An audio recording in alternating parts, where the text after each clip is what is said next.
Namaste, good afternoon. Welcome to Kalinga Literary Festival's Bhava Samvad. In this edition of Bhava Samvad, we'll be talking to an acclaimed author and a media person and also a political leader. As you already know, Kalinga Literary Festival, which started from Odisha, has now reached to global audience. And during the pandemic, the Bhava Samvad, the digital dialogue platform, was launched. And in last 50 odd sessions, our digital footprint has been more than 1 million. So we thank our viewers for your continuous support. Please keep your support as you have been doing it. So in each session, we get some legendary figures in media, in literature, in politics to talk about what is there to know, what is there to learn, and how we can see India going ahead. तो आज का जो session है नई सोच नया भारत, तो उसमें हम राखी बख्शी जी और तुहिन सिन्हा जी दोनों को वेलकम करना चाहेंगे। और राखी बख्शी जी के में थोड़ा सा प्रोफाइल पढ़ना चाहूंगा। वो वैसे भी she doesn't need any introduction. As a media person, she has been everywhere. So Rakhi ji is a veteran media professional who served as media advisor to Lok Sabha Speaker, also championed the cause of gender rights as Director of Women's Feature Service and show host on Rajya Sabha TV. She has worked closely with many social organizations and she currently serves as board member, One World Foundation India. She is a role model for all girls and women across the world and has taken into task media like speaking truth to power. So she is someone, she's an inspiration for all of us. Thank you, Rakhi for coming today to have a conversation with Tuhin ji. So Tuhin Sinha ji is a political leader, is a best-selling author, and a media spokesperson for the party. Tuhinji is acknowledged among one of the most prolific Indian writers with a maverick knack to experiment with new genres. He has authored 10 books now. His latest book, which we'll show on the show itself, The Chief Fell in Love with an interesting tagline, Kashmiriyat, Insaniyat, and Jamhuriyat, Hindustaniyat, was in news recently as a solution outlined in the book for Kashmir problem was uncannily similar to the one initiated by the government with the abrogation of Article 370 and 35A and the reorganization of the state. Tuhinji has been a national media panelist of BJP. As an article speaker, he brings a lot of objectivity to the high decibel TV debates with his structured and nuanced arguments. So we are very, very fortunate that we have both these media personalities who are in their own way legends who have been inspiring for the last so many years.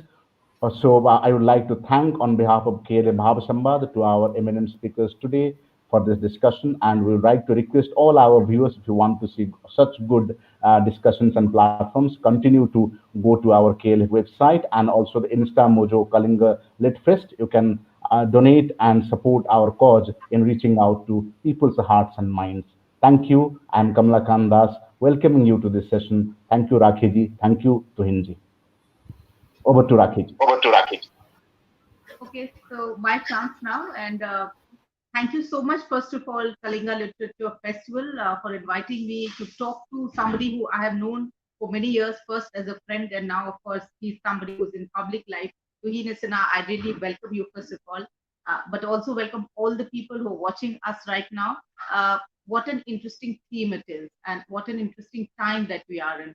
So when we say Bhava Samvad and when we say Nai Bharat, Nai Soch, I think we are at a time, and especially knowing Tuhin, who is with us, the special guest that I'm talking to, is a young politician, is a writer, is an intellectual, and somebody who's taken the journey, so to say, in a way which really inspires us all. I mean, today, when I sit with him, I feel proud, I can tell you, knowing him as an individual and knowing the journey that he has had. Right from writing beautifully to really carving a niche now in politics. I think what a strange but unique and nice combination that is. And that's why I think it's going to be a very interesting conversation. So, Tuhin, first of all, I welcome you.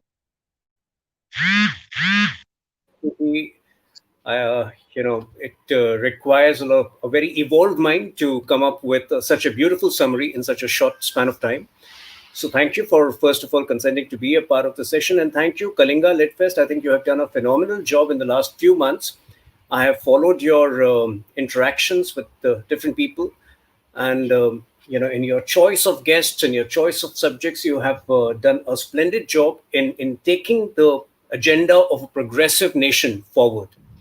So it feels great to be here. Yes, Rakiji, tell me. So, let me start. It's tough actually to talk to someone that whose dimension of personality you have known in so many different ways to him. But let me start by trying. And let me start by saying that, the times that we are in, first of all, I would like to start to him and let us actually start with something which is current in front of all of us when we talk about the vision of India. You as someone who's a personality with a mixture of political background, with a mixture of literary background, with a mixture of all the intellectual ideas and creative ideas that you have. Um, how do you feel at this point of time when we are having a vision for India, when we are a young nation thriving and striving to go ahead? What are the times that we are in? How happy or how concerned are you with the present time? Well, these are no doubt very challenging times, but at the same time, in the last 6 years, the confidence and the preparedness with which we approach every crisis, there is a reassurance that all of it will end well. Because if you just look at the journey of the last 7 months that India has been through, right from the start of coronavirus pandemic, there are people who are perpetual naysayers who just and I'm sure who you realize who I'm referring to, the leader of India's opposition party, who keeps saying that India will be doomed, who keeps saying that India will have these many deaths, these many casualties, but has no solution. And on the other hand, you have a prime minister who in a very calm way approached the entire pandemic with a very reassuring calmness, but with a preparedness and confidence to take some very bold decisions which no other democracy of the size of India and of the population of India would have taken with such ease. So to go into this lockdown, to go into this pandemic with a massive, probably one of the world's most stringent lockdowns, required a lot of courage. So the same people who were questioning or who were demanding a lockdown immediately started criticizing or immediately started pointing out that economically we will be doomed. So gradually, but yes, the lockdown did India a huge favor, which we have all realized, because with a population of 135 plus crores, had it not been for the lockdown, today's India's casualties would have been at least 5 times more, as had been predicted by the same naysayers who had a problem with the lockdown when the lockdown was actually implemented. And today, thankfully, the latest economic indicators at the end of 7 months are pretty reassuring. The manufacturing, the PMI is showing growth lately. The GST collections are more or less back to where it was last year at the same time. So I think to manage a country of this size during a pandemic, an unprecedented pandemic, with a kind of calmness, with a kind of reassurance, and yet with the zeal to take on the might of China, because it was very easy to just ignore the border dispute. For the last 50 years we had been ignoring it to the extent that today it was blowing out of proportion, and it was easy to just ignore it once again for some more time. But if we had ignored China's transgressions now, probably we would be paving the way for them to resort to the same antics, the same the same uh, bullying for the next 50 years. And this is where, despite all the internal challenges, despite the challenges of the economy due to the pandemic, I think that it requires rare courage to take on China in the language that they understand. And this is what makes the present regime and the present prime minister one of the most remarkable leaders of the country. And this is what people who subscribe to the thought of the ruling party, who subscribe to the thought of a progressive India, would also imbibe in them. There is no, there is no ideal time to take on challenges. If you don't take on challenges now, they only pile up. to make the situation worse in the coming years and for future generations. So the best way to handle challenges is by being with a proactive approach, which the government of the day has shown right through the COVID crisis, as well as in other crisis situations. And that is what sets this government or this regime apart.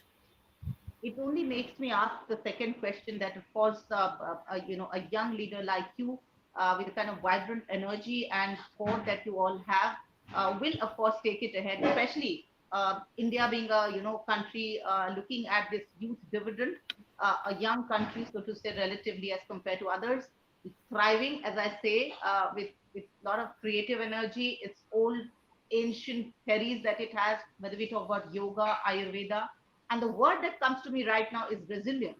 I think when you're talking about this whole border dispute, talking about the neighboring problems, I think the word that comes to me also is this whole resilient approach that India has had.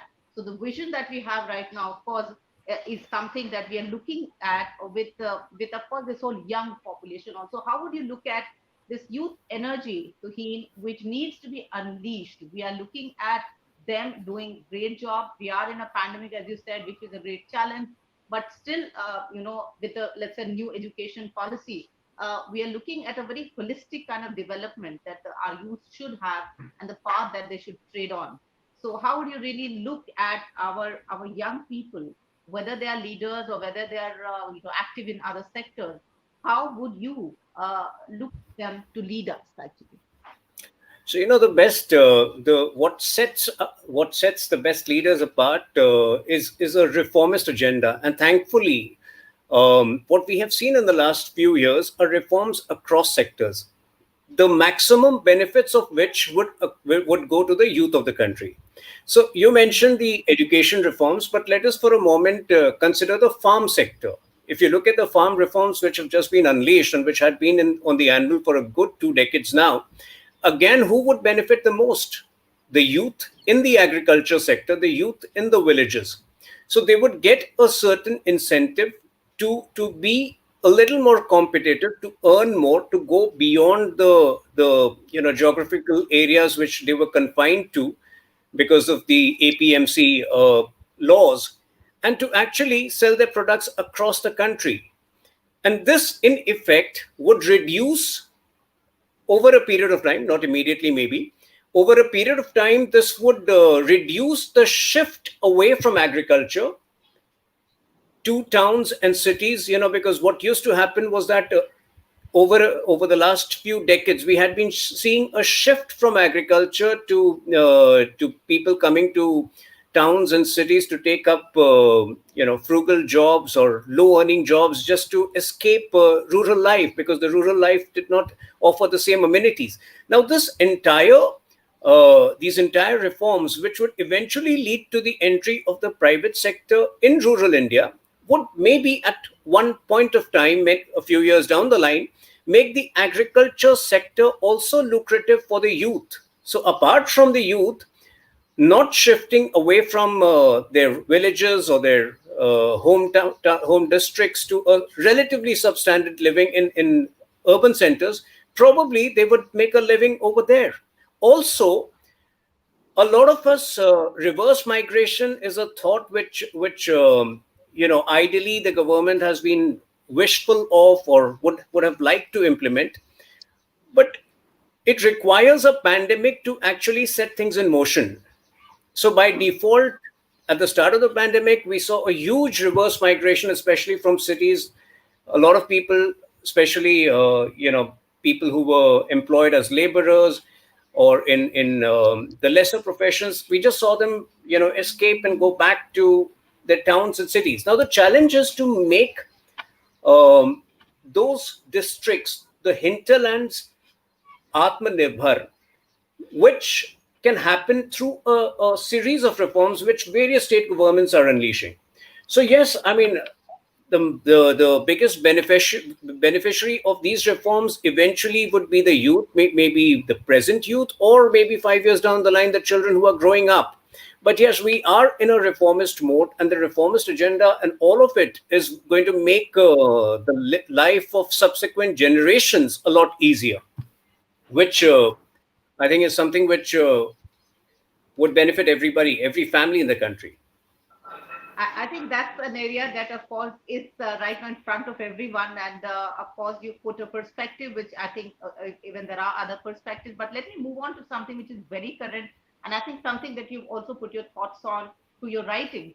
And I would talk about this whole idea of women empowerment that we are right now really not only talking about, but we're dealing with a lot of challenges just coming up. As we are seeing, in UP, of course, in Hathras, what happened with a young girl that has created a kind of uproar, a kind of new voices which have come up to talk about is overall concern about women as such. You in your book, I know, Tuhin, you've talked about these different, again, perspectives and dimensions related to how what kind of stages women go through, whether it's about power, whether it's about their own journey, whether it's about their struggles. Talk about it. I mean, there are two books. I mean, of course, as mentioned, and people can see it also, Edge of Power and Edge of Desire. And if you look at those books and the kind of narrative that you presented through women protagonists, and I'm glad that you do actually focus on them and you've watched and observed them so closely, their lives and the entire spectrum of thoughts that they have, the kind of experiences that they have. So talk about this whole overall horizon, keeping in mind that the focus right now, of course, is on one place. But let's talk about the whole space that women are in. Well, it's an interesting time to be a woman, I would say, because women have progressed in different spheres across the country.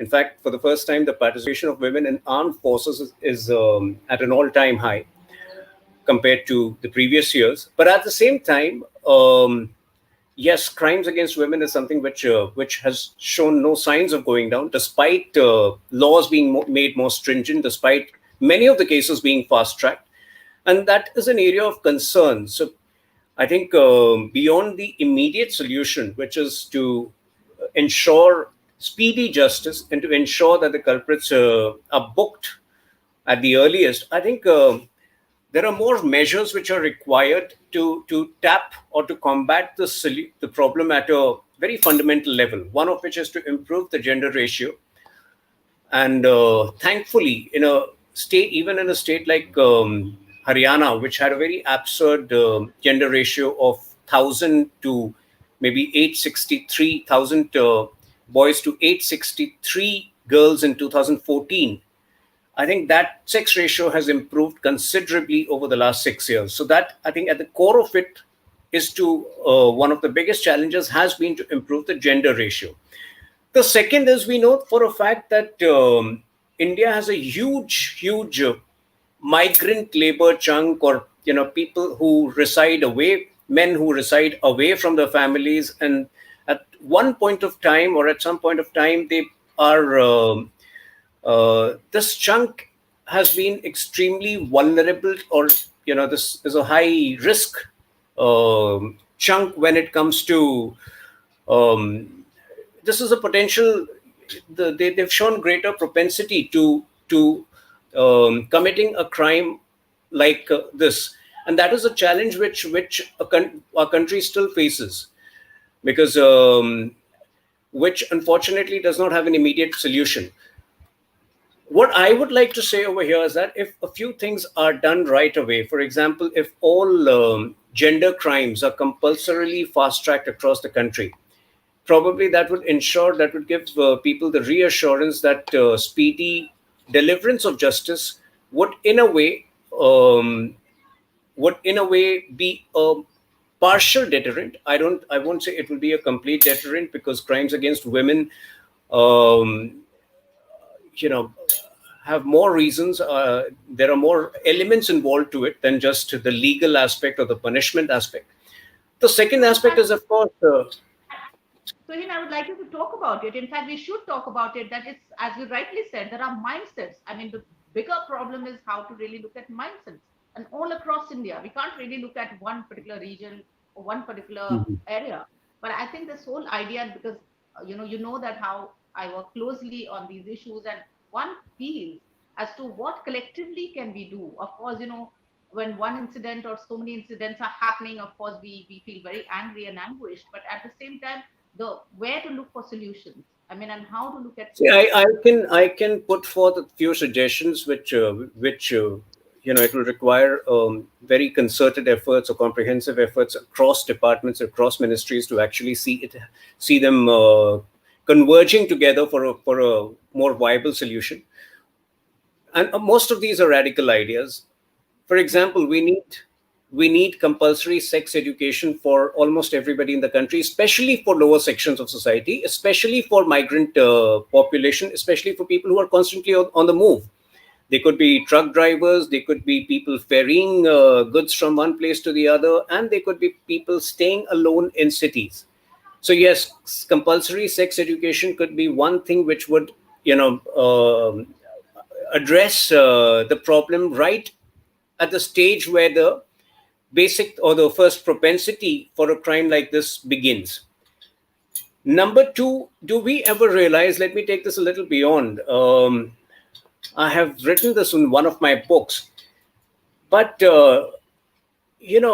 at a time when crimes against women, like we need to, and sometimes if I feel we just need to go backwards and realize where does it all emanate from. Even today, even a 10-year-old kid, if you walk across a street or if you walk in a crowded place, you will hear even a 10-year-old hurl invectives which abuse women's body parts, right? And nobody really talks about it. So the fundamental disrespect for a woman at times are so ingrained in our society without people realizing it. There are dads who use foul words or galis involving women's body parts at home in front of their kids, and then there are shows on most of our OTT platforms which don't really require those galis. For example, a beautiful show like The Family Man, if you've seen it on Amazon, had no need for Manoj Bajpayee to hurl invectives involving the worst of invectives at every point of time. So somewhere I think the fundamental disrespect for a woman begins with the use of those galis, which have been patronized so much in our society, or which have managed to get so much impunity that without even realizing it, that disrespect is ingrained from a very young age in our kids. And there are obviously other solutions, which unfortunately, our society may not be prepared for, because some of the societies, or maybe, in urban centers, legalizing prostitution could be a solution. But I'm not sure about it, because I think our society is not completely evolved for it. It will take some time before, or it will take a few more decades before we even reach that stage when we have a serious discussion around it. But yes, the other part which one could look at is compulsorily increasing the participation of women in the police force.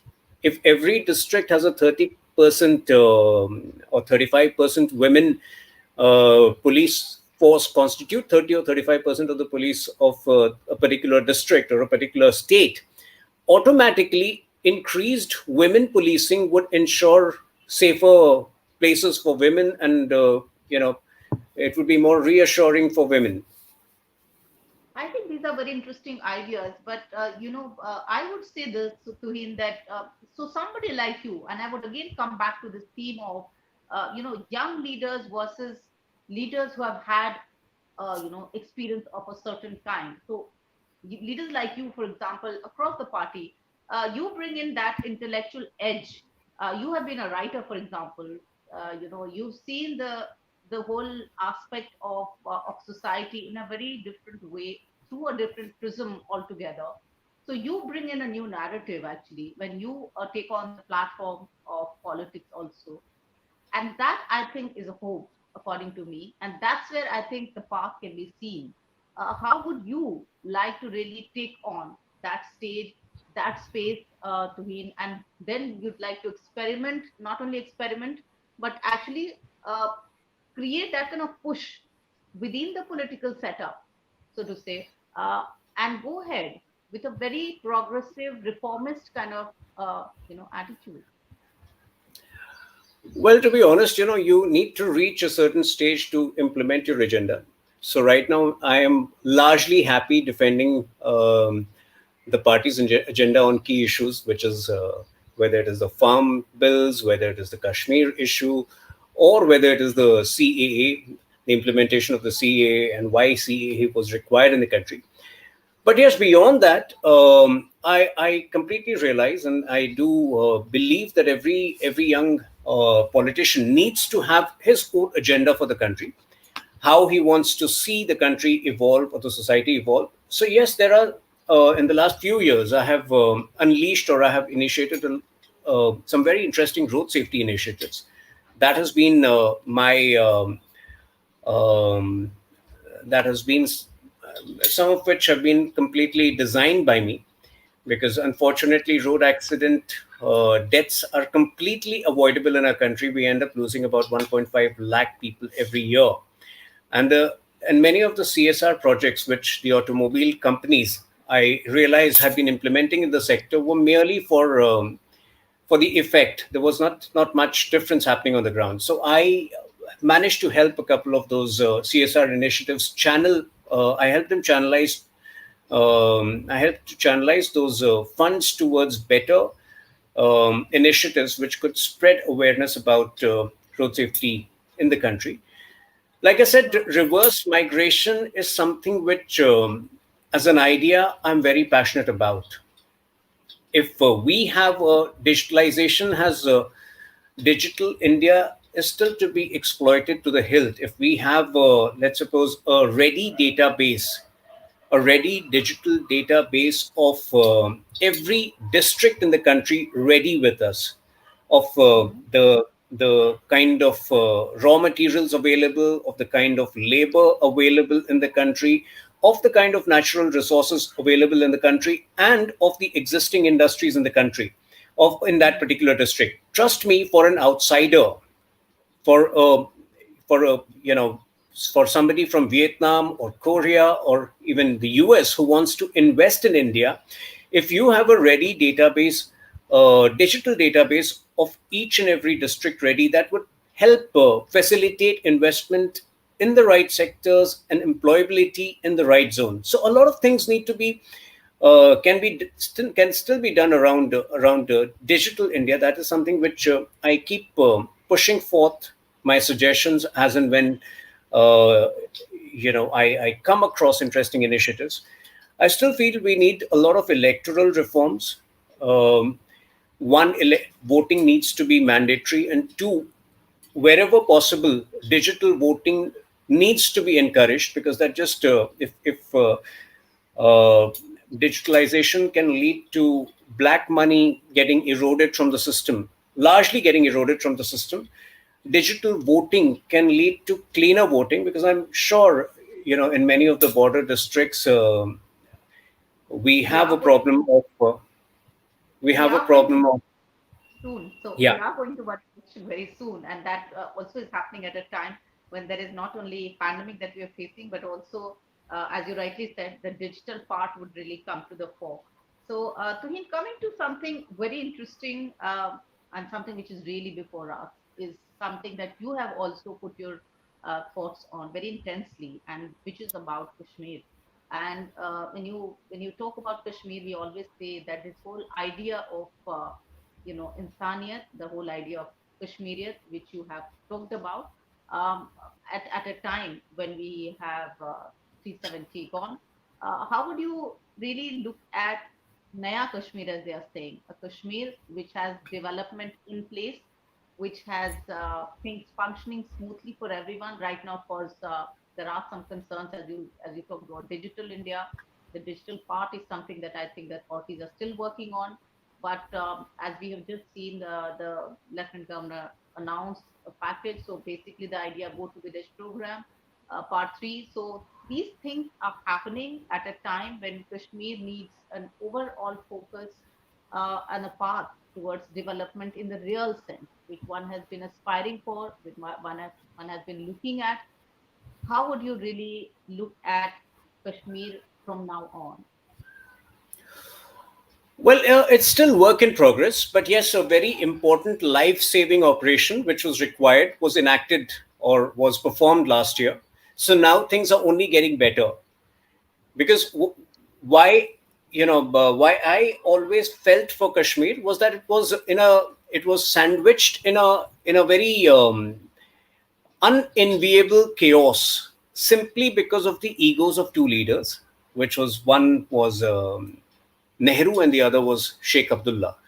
And unfortunately, all of it, instead of over the years the mistakes of these two leaders being undone, successive Congress governments and successive National Conference generations of leaders of National Conference, the three generations of National Conference and three generations of Congress, only compounded the problem.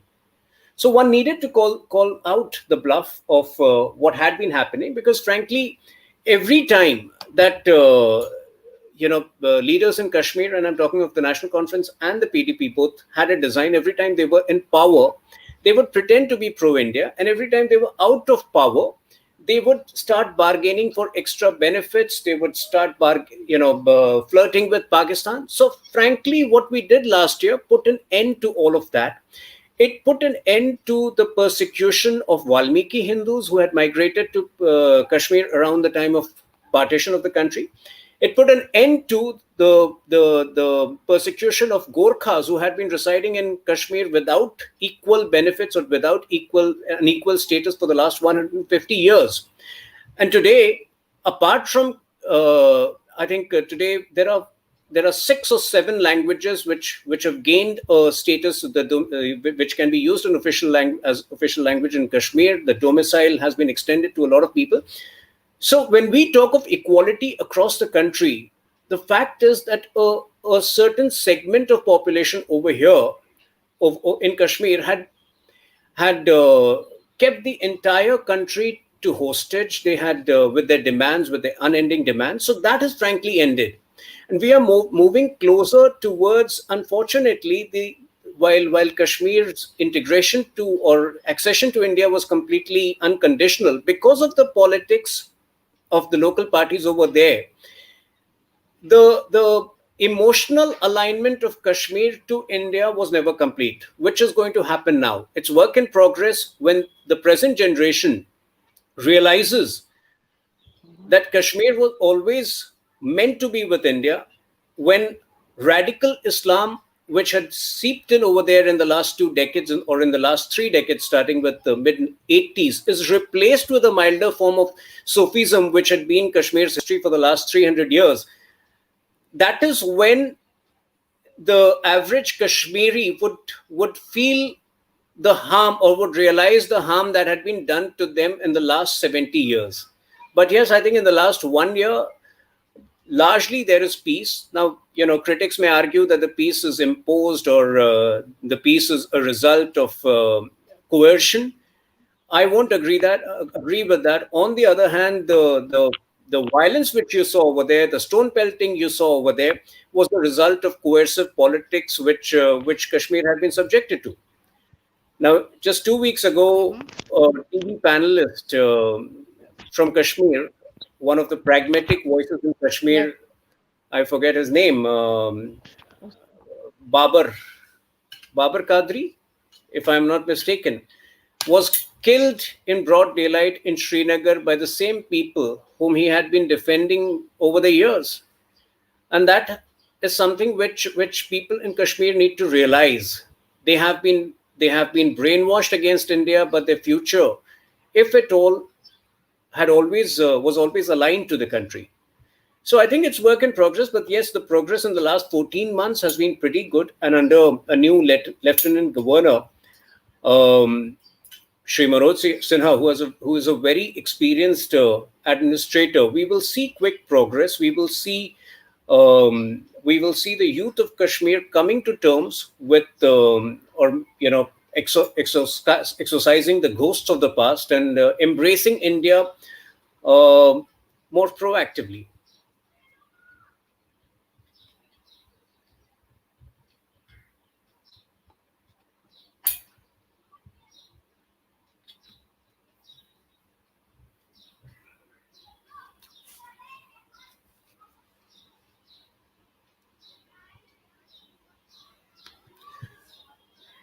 I think Rakhi ji, for some technical reason, has got disconnected. So, coming back to the idea of Nai Soch Naya Bharat,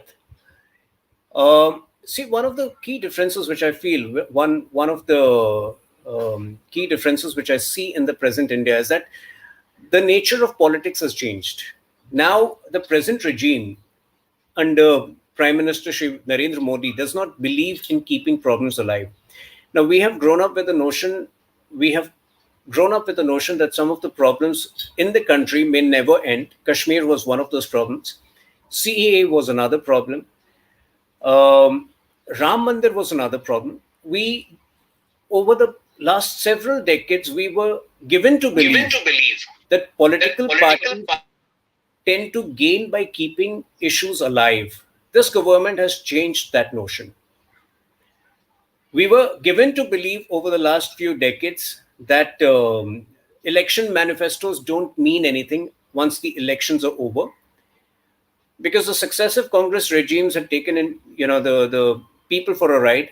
This government has changed that notion. So yes, electoral manifestos need to be taken seriously. Every word written in electoral manifestos are supposed to be meant, and we have seen that in executing the solution to the Kashmir problem. We have seen that in. um so there is an interesting question from Professor Kamla Kant Dash. The Kashmiri Pandits still unsure of their return. What can we predict about the future? See, it's still a very layered issue in the sense, I have many Kashmiri Pandit friends, and some of them have moved on in the last 35 years, starting 1987 or starting 1988. The um, apart from the main genocide which happened in January 1990, even before that, 2 years before that, the migration had from Kashmir of Kashmiri Pandits had begun. So, 3 decades down the line, their family situations have changed. Many of them have moved on.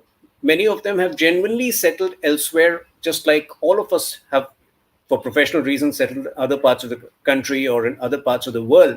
So it is not easy, or it is not, it would not be advisable to expect every Kashmiri Pandit to pack his bag and try and move back to the Kashmir Valley at this point of time. It should be a decision based on personal choice and personal situation, first of all. I think every family, every Kashmiri Pandit family needs to decide whether, they want to move back immediately, they want to move back in future. So that one aspect is they need to take a call. The second is, yes, the government stands committed to make conditions viable for them to return. That is precisely the reason why the domicile rules have been altered. That is precisely the reason why these rules have been altered to incorporate a whole lot of population which had been unfairly justified of the domicile status in the last many years. So all of this is happening. If at all Kashmiri Pandits decide to shift back, which we would like to see them, it will happen over a period of time. It will probably not happen immediately. But yes, I'm very hopeful that a decent chunk of the Kashmiri Pandits who were uprooted may settle back in the years to come. That could take 5 years, that could take 10 years. But yes, that will happen eventually. I mean, frankly, we are talking about this whole 2G concern, and in fact, I had a little technical difficulty. But anyways, we will still go on and talk about things that need to happen. And that's where I am, talking about this whole, again, idea of writing and going through writing to politics. How has it shaped you, Tuhin, as an individual? I mean, talk about your journey now. We talked about Kashmir, we talked about all kinds of issues, but talk about your journey as to how you have progressed as an individual from a writer, intellectual to now looking at politics. Somebody would say, oh, politics, there are all kinds of competitions happening. There are all kinds of, things happening that one has to deal with. You're growing right now. You're at a stage where you have to take a path ahead in terms of a political future. How would you really look at your own journey? So intellectuals, believe always have had an important role in deciding policies, in deciding strategies for the country, whether it is social strategies which concern internal political dynamics or external foreign policy or whatever. Now, the only thing is that political parties tend to believe that intellectuals can only make good behind the scenes strategies. That's a notion which unfortunately has come over the years. And many writers or many intellectuals are also happy playing it safe. They get active at the time of elections, or they get active on issues, but never directly align themselves with one political party. But in my case, I was very clear that at some point of time I have to take the plunge. So I have been very open about my political ideology. I have not been apologetic about it. I have not concealed it in the fear that I might lose some professional, I might be deprived of some professional gains. Because frankly, today we are in a situation where often for a freelancer, your ideology determines whether you get to work with a particular production house or a particular employer or not. It's a sad reality of our times. But I have been very candid about my political ideology. I have been candid about the fact that for me, politics will not be confined to television debates. At some point of time, I wish to get into hardcore electoral politics, because if you decide to be a swimmer, you can't just swim in shallow water where the pool is just 3 feet deep. You need to take the plunge into the deepest corners of the pool. Um, Insofar as political parties supporting intellectuals or valuing intellectuals is concerned, I think to be honest, we still are, we are still some way away from that. Because, like I said, I mean, that notion, that age-old notion that intellectuals make good TV debaters, but probably don't transcend beyond that, or probably don't have the discipline or the determination to go beyond that, still prevails. And that is where I think even writers and intellectuals will need to make an extra effort to prove their mettle and to prove that they're ready for the larger game. Mhm. We just had a parliament session. Certain bills were passed, and right now, as you rightly said, that there has been the talk about CAA. This whole idea of trust in governance, when the government actually wants to do things, and that's where you are, Tuhin. Making a strategy for the future. We are right now in this festival talking about not only you as a writer, which you've been excellent at, and every time you churn out books ranging from the idea of power to the idea of love, and what a strange and nice combination it is. How do you create more love, within the circuit of governance, Tuhin? See, to take the country forward, you need to take hard decisions. And those hard decisions, I'm sure, are going to upset those people who are used to not taking decisions. So unfortunately, you can't keep everybody happy, whether you spread love, or whether you pretend not to spread love. Because frankly, the person who keeps talking about spreading love actually spreads falsehood. And I'm sure you know who I'm speaking about. But at the end of the day, like I said, politics is not something which, or governance is not something which will always be a very feel good factor for everybody. Certain bold decisions which had not been taken over the years had to be taken, which have been taken. And unfortunately, the other side needs to either reconcile itself with the fact that this is a government which has absolute majority and has the right to take those decisions. But instead of that, a certain notion has been created that this is an intolerant regime, this is a fascist regime, which frankly it is not. So I think, to be happy or to spread love is a two-way traffic. Um, which requires the right attitude, more from those people who are criticizing the government for no rhyme or reason. Because frankly, you have been through the emergency phase. That was really a fascist phase. Today, you end up saying anything about the prime minister. Today, you end up wishing ill for the home minister, and nothing happens to you. So I don't know how some people create this notion that this is a fascist government, this is an intolerant government. Yes, this is a very firm government, a very decisive government when it comes to issues of national security. And going beyond the government, let me tell you that this is also my personal view, that when it comes to the demography of a country, the demography, there needs to be a strategy to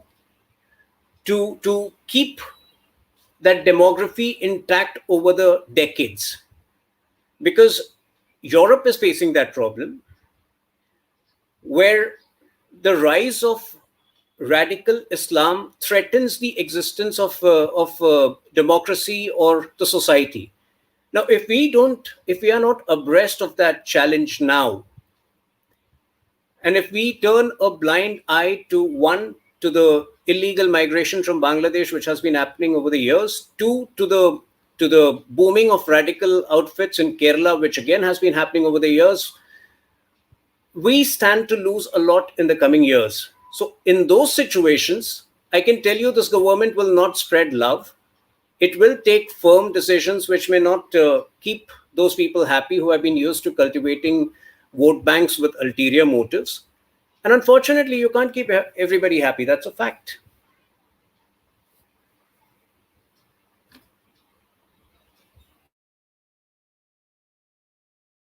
Mm-hmm.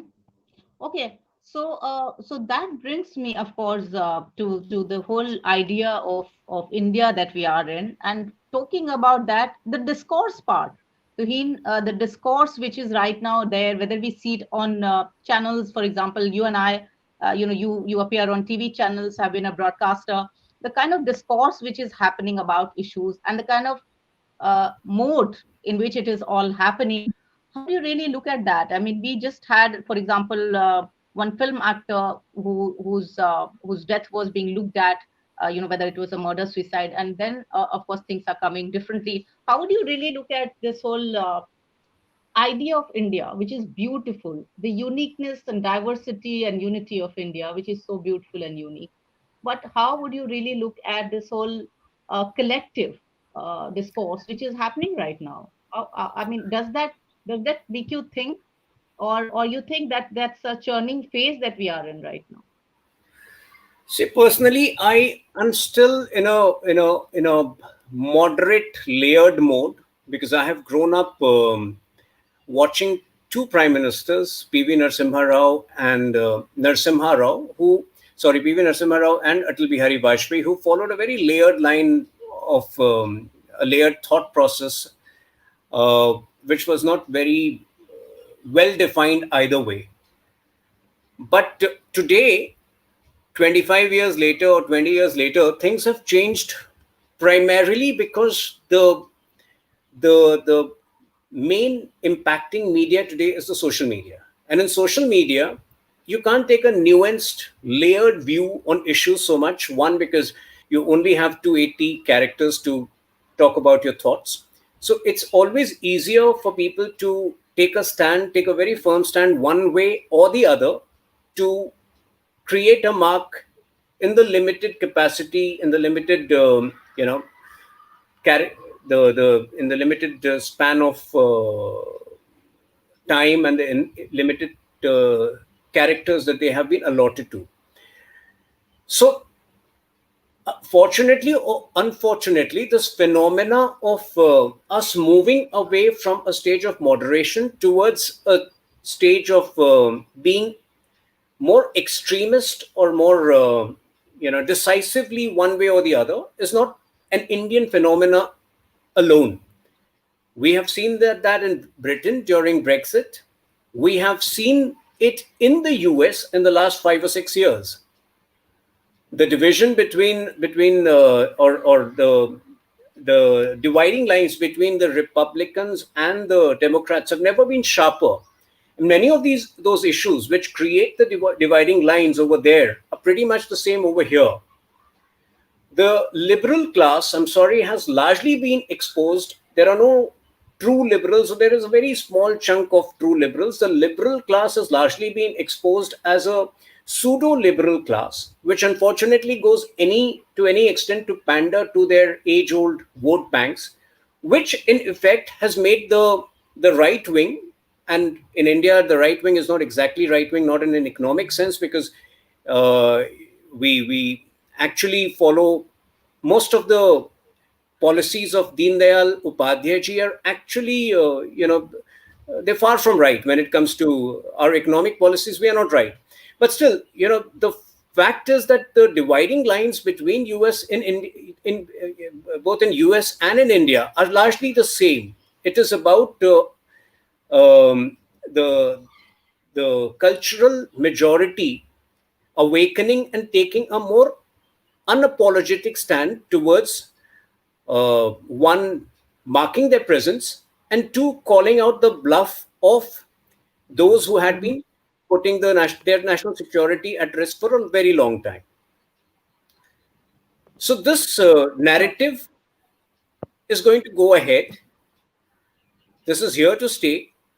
This needs to be mixed with all of the right development initiatives which make India truly competitive, which has been happening, whether it is the border roads, whether it is most of the infrastructure projects, the reforms agenda. So in a sense, we are closer to Ram Rajya. That is what I would believe, because Ram Rajya is all about ensuring justice to all, and justice cannot happen if the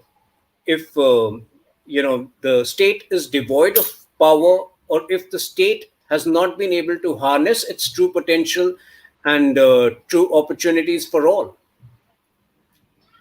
Okay. Talking about the economic situation, you of course referred in the beginning when we were talking about the economy and the shape that it is in our country. How would you really look at? I mean, we are in a pandemic time when we know we have had job losses, we have had problems where things are not really moving. We have a problem with how things would develop. We have had so many challenges. I mean, in all areas. How would you really look at economy not only sustaining itself but then looking at going ahead? It's a real challenge. You and I know, both of us. How would we really look at again putting things together? You talked about being Atmanirbhar. So how would we really go ahead now? How would we really sustain and go in a manner where we look at inclusivity, we look at catering to everyone, and we look at doing something which is equal for all, just for all, good for all. How would we do that? See, And the, economically, I think we mm. understand. See, the Yeah. pandemic So could not have so your the thoughts on that? pandemic could not have hit India at a worse time when it comes to the economic front. So we all know that economically we had been struggling. We had been the GDP growth had been on the lower side.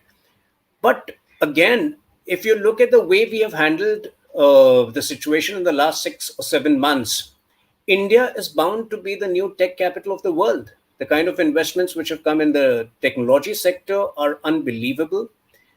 Um, Agriculture has been one of the very prominent green shoots, which in effect means that there wouldn't have been a better time for the farm reforms than them being implemented now, and that explains our urgency in doing so. So at least two sectors when it comes to the tech sector, and that includes fintech in a very big way, and agriculture, have shown massive green shoots in the last 6 or 7 months. Being Having a socialist mindset, the government has ensured that at least insofar as government jobs are concerned, there may have been salary cuts for the first couple of months, but none of the employees have lost their jobs. So I think largely the worst has been taken care of, and things are only going to get better from here, and the signs are already visible. Like I said, I mean, GST collections have not really fallen down. If you compare it with the period, the car manufacturing has gone up. The car sales have gone up in the last 2 months, in August and September.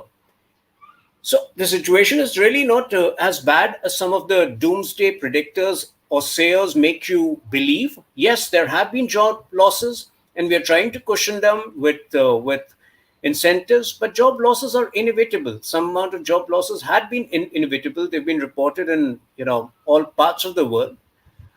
And even if there were no pandemic, it's an ongoing process today. The nature of economy, it's so dynamic today that every few years a few sectors become defunct, they become redundant, and new sectors emerge.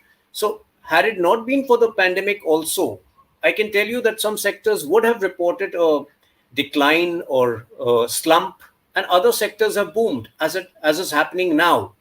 Overall, I won't say that the impact of the on the economy would be very significant beyond maybe another 6 months or a year. And towards the end of 2021, I'm pretty confident that we would see a rather V-shaped growth of the economy, where after a fall you move ahead or you rise in different directions and various directions, making India again, you know um, a very powerful economy around 2022. And since we're at a literature festival, let's talk about this whole idea of creativity, communication. In Man Ki Baat recently, Prime Minister talked about storytelling. So how do you really look at, engaging with everyone, whether it's a child, whether it's an adolescent, whether it's a woman, a girl, a man or a boy or an old person, and really go ahead as a society. I mean, storytelling was an idea we all liked, actually, that how we can actually share, the whole idea of sharing, the whole idea of knowing new experiences about each other, and giving each other a shoulder. We have known the whole aspect of humanity in the pandemic, for example. How would you really look at new ideas, new creative ideas? You're a writer. How would you really look at this whole But intellectual? in fact, story curating as a means to send across a message is a very potent.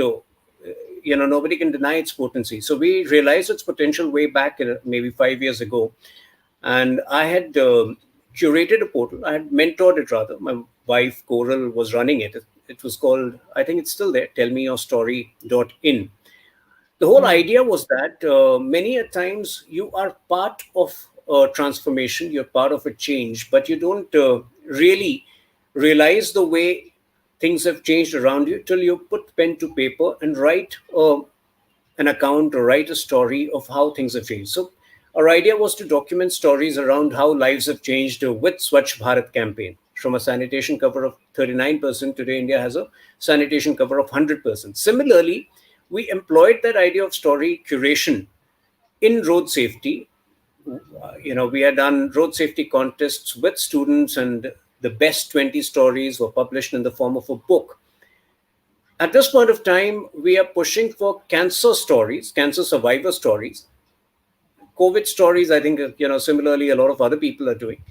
So, yes, story curating as a means to spread across a message, there can't be a more potent method than that, especially today where, some of the good stories can be picked up by OTT platforms subsequently, or can be, made into short films or even proper feature films. And fortunately, in the last few years, we have seen a lot of issue based films, whether they have to do around women's sanitation or sanitary pads, or whether they have to do around toilet construction and at homes. But all of these emanate from having good first hand stories from people who have experienced change firsthand. So, yes, I think story curation should be institutionalized. There should be more institutional efforts in promoting and encouraging people to write or pen down their stories, and those stories can be documented many years down the line, and can be used to see how a society evolved over the years. So, okay. And now, interestingly, about your themes that you choose, Tuhin. So, for example, the themes you have chosen are, these intricacies of power you talked about even the armed forces. I mean, the captain, the chief being the protagonist. You talked about Kashmir, you talked about the whole political arena. And through your words and writing, you bring about so many perspectives. So, what next? What are you really now looking at? What is the quest that you have? So one, I did not plan to be a writer. In fact, when my nobody in my generation really grew up wanting to become a writer, and most of us who became writers by default because we couldn't manage to do well elsewhere. But anyway, since writing wasn't a planned profession for me, when I brought out my first book in 2006, which was actually meant to be a film script, which I later converted into a book, I realized that I should, instead of getting into a comfort zone and writing a sequel or writing similar stories, I should experiment with every book. I should raise the bar with every book, and see whether I'm really capable of pulling off different stuff. So my second book was a cricket thriller. The second, the third, fourth, and fifth were socio-political thrillers. Finally, a book from a dad's point of view, from a parenting book from a dad's point of view, which I believe was India's first uh, book from a dad's point of view. Uh, Mhm. just one second. I think I need to put my laptop battery on charge. So I'll just take 30 seconds and be back. Okay, so I can talk that, so let me take this chance as Tuhin gets busy arranging things. Is that, I had heard a lot about Kalinga Literature Festival, and I think we are getting a chance again to engage not only with writers, intellectuals, but also getting this whole perspective. And I like the whole idea of conversations because I as an individual, I believe a lot in conversations, dialogue, and we are right now not only talking about Tuhin's books, a range of issues and range of themes that he has penned down, but we are also talking to Tuhin as a politician now, and that's where I think life becomes very interesting when you merge and you create synergy of such creativity and such range.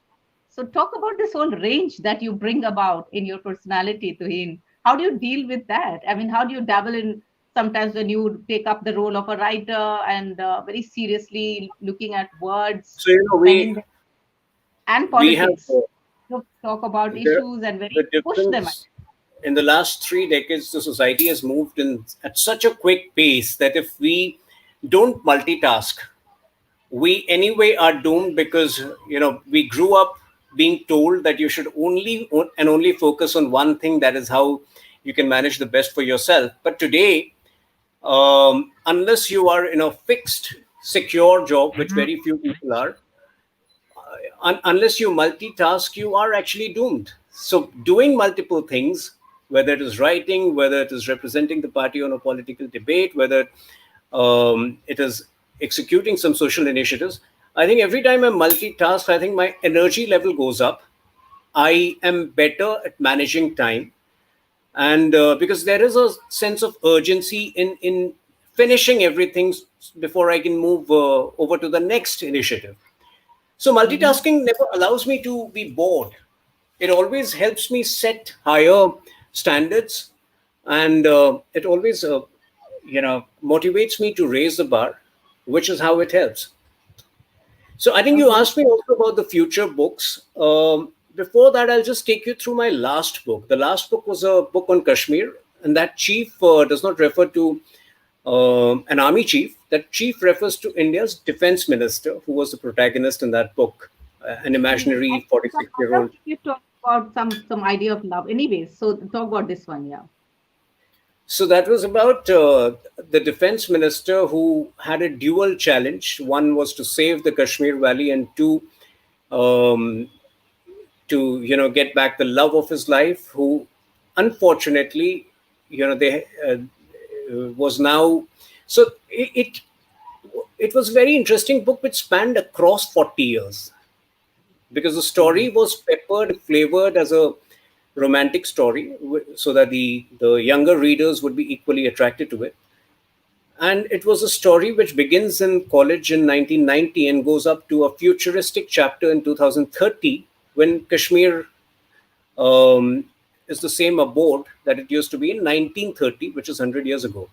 So the solution which I had imagined, which our great leaders enacted in August 2019, I had Mhm. kind of visualized the same measures being taken in 2029, because I knew at some point of time an inflection point would come. Kashmir would be bifurcated into two states, or maybe a couple of districts of Himachal would be merged into it. I knew that Article 370 and 35A would be abrogated. uh, but yes, I mean, I wasn't expecting it to be too soon, and that is what further highlights the decisive and the firm, determined nature of our present leadership. Now, Okay. coming to the future books, the last book, the Kashmir book, released in 2018. After that, as it happens at some points of time in your career, I was kind of struggling to find a subject which would be um, befitting me after 10 books, which would be doing justice also to the political role that I am in, without being overtly political, but rather, you know, I was just hunting for the right subjects. Unfortunately, just on the eve of the lockdown, I locked two subjects which uh, I have been working on. I have changed the model of writing. So now, because I have anyway multiplied myself to multiple things and multiple books, so in both the books, I conceived the story, I created the chapters, I kind of created the story graph, and worked on the but the physical writing has not been done by me. So I've got two wonderful co-authors who have helped me. I needed the charger, which I got. Charging khatam ho gaya tha, ho gaya. So fortunately, I managed to get two wonderful co-authors who have worked with me on the book, and one of the books is a very interesting medico espionage thriller with a pandemic background, which nails the dragon, Okay. for all the problems which the dragon has created across the world. And the second book is around a historical character um, in the 19th century in India, a much ignored historical character. I would make the formal announcement very soon, but both these books are very relevant also um, from the nature of leadership that India is seeing today, and which would have Mhm. a relevance in promoting the narrative which we stand for and which we represent. Okay, so that sounds very, very interesting. I think these are the interesting insights that you bring about through your books, and I think it must be kind of very cathartic, so to say, also a spiritual journey for yourself, Tuhin. If I may understand your feelings when you start to write, wherein you not only in the midst of the political arena, which you see the hardcore reality around, you get into this own world of yours, which has dreams, which has imagination, and which also has a surreal kind of feeling at times. How would you really look at this whole idea of having your own world within the world of politics? See, as a writer, because I have not, because writing was something which happened rather serendipitously. I'm not a student of literature. I graduated in commerce. So writing is something which happened accidentally. So my style of writing has always been weaving the real with the fictitious. So the ideas emanate out of incidents or out of characters who I see around me, and those are weaved into fiction or weaved into fantasy, and in the end you get products where you keep guessing. So there are people who have read my books and they keep guessing, so which character in the book is he, or which character, because most of them have a real character in the world from whom those characters are inspired. But you never know where in the story, what are the points, whether which at which point reality ends and fiction begins, and vice versa. That is something which is a guessing game for the readers. But yes, that's an independent style which I have inculcated, and which thankfully has been rewarding over the years. But That's my Indian style. what are your greatest influences or inspirations where you what you draw from?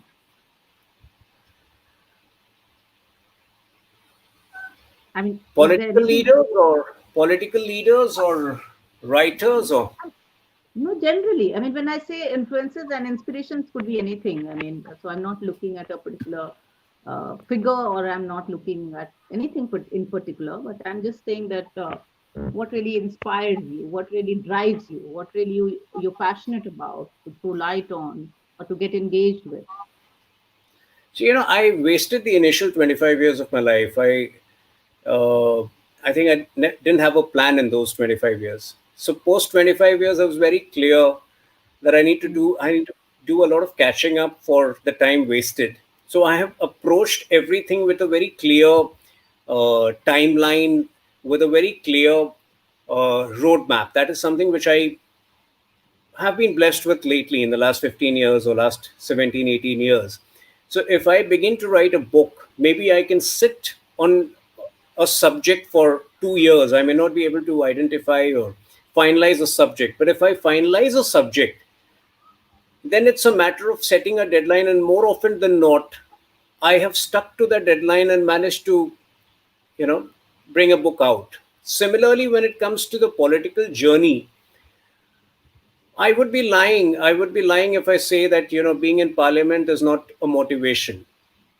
Because for Oh, somebody who, because for somebody who has put his career at stake to opt for politics, obviously there is a larger motive, there is a larger agenda involved. mm-hmm.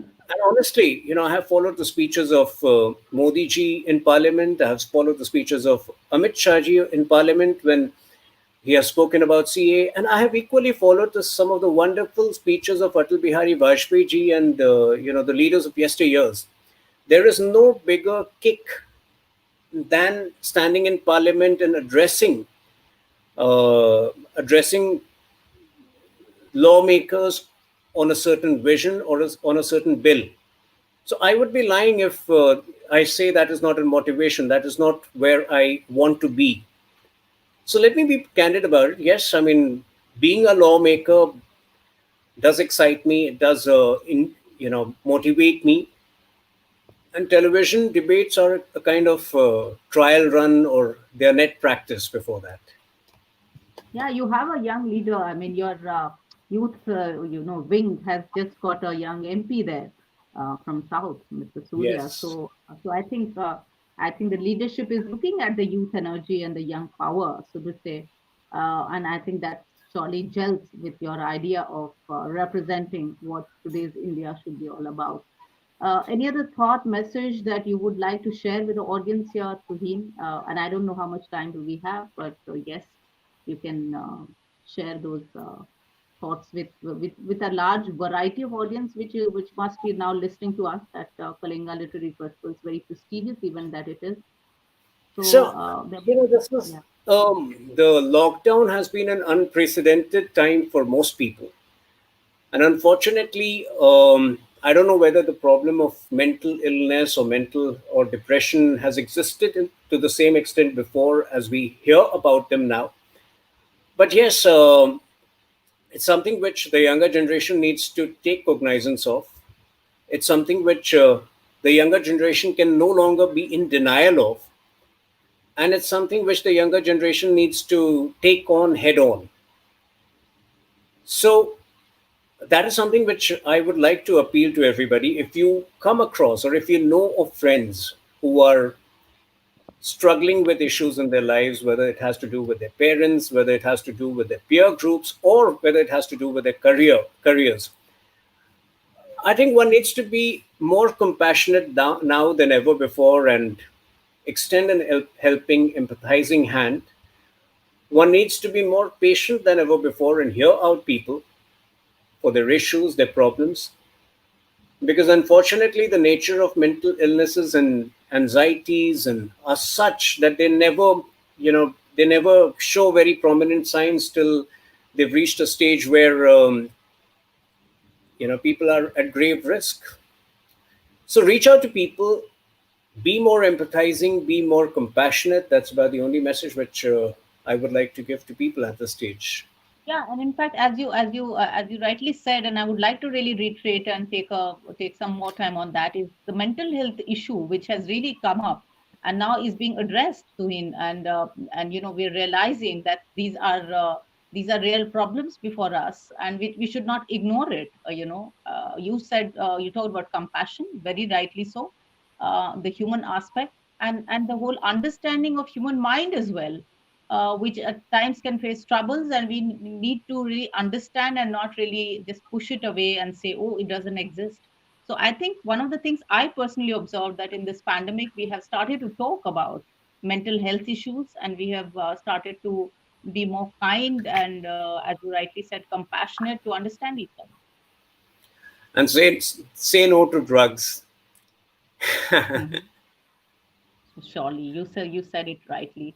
So that's where we are. I think if I don't know how much time we have. I can go on and talk to you like for another hour or 2 hours or so. But That's so kind of you, but I think the organizers have just do we decided also have to.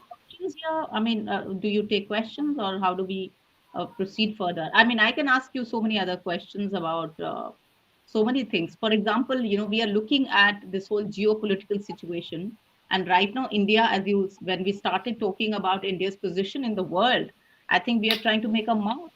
And despite the right now the challenge of COVID, I think we are also getting support and understanding from other nations. We are looking at UN.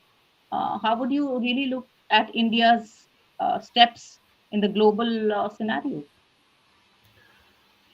So I think foreign policy has been one of the big achievements of this government, because if you look at not just the achievements which you mentioned, but even on the Kashmir issue, the way the organization of Islamic countries itself, barring Pakistan and barring Iran and possibly Turkey, the rest of the countries virtually came around to India's point of view, which was a huge achievement for India. Just one second. Just one second.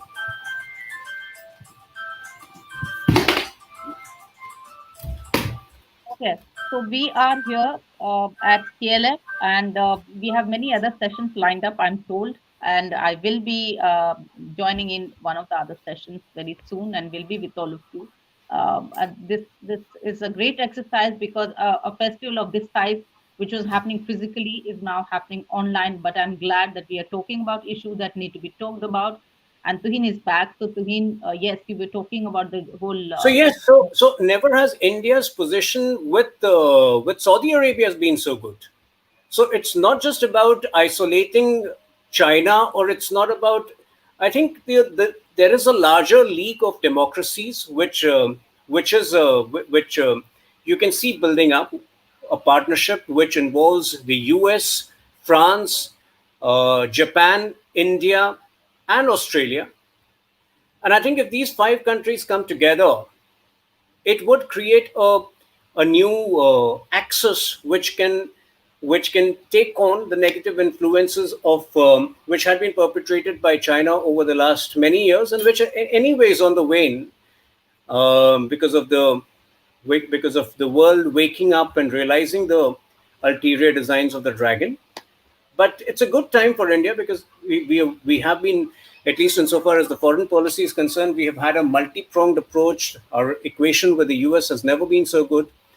Fortunately, in UK, we have a president who's more aligned to in India than ever before. And similarly, I mean, with Africa, we see a huge trading in Africa. We see a huge trading partner. So our equation with Africa and also with Brazil and South America continues to be excellent.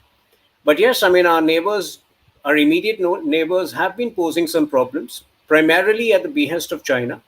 But once China is fixed, I don't think those problems would subside on their own. I think it's a good time when it comes to foreign policy, and Jaishankarji has been doing an excellent job. Okay. And let's also use this platform, Tuhin, and let's say this to everyone that it's very important, and both of us agree here. I can say on behalf of him also that you have to wear a mask and you have to keep social distancing, because we are at a time where a pandemic like of a size of this is in front of us, and we have to be very careful because we need to grow as a nation, we need to grow collectively, and we need to be healthy. I'm sure, Tuhin, you agree with that, that being healthy is very, very important, and a healthy nation would look at new ideas, isn't it? Yes, absolutely. And today, from a few, maybe less than 100 tests in January, today, I think the government, on an average, has been doing 11 crore, uh, uh, 11 lakhs tests every day, which by itself is a huge achievement, and which explains why the positivity rate has come down to 7%. We can only get better from here.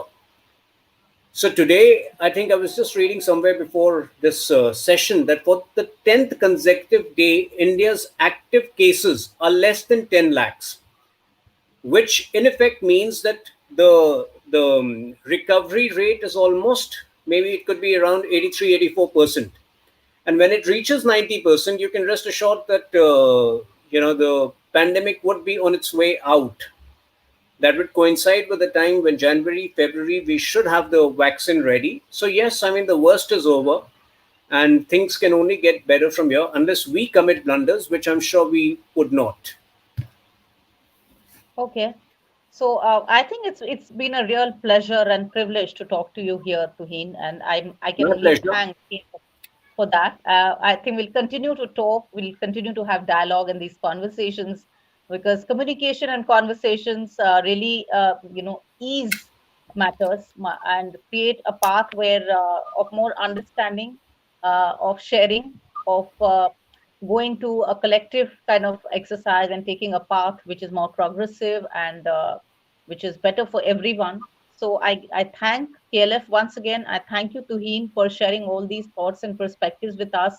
We're looking forward to your new books, you as a writer. And as you rightly said, we will very soon, if all things go all right, we'll see you making policies at the place where you referred to.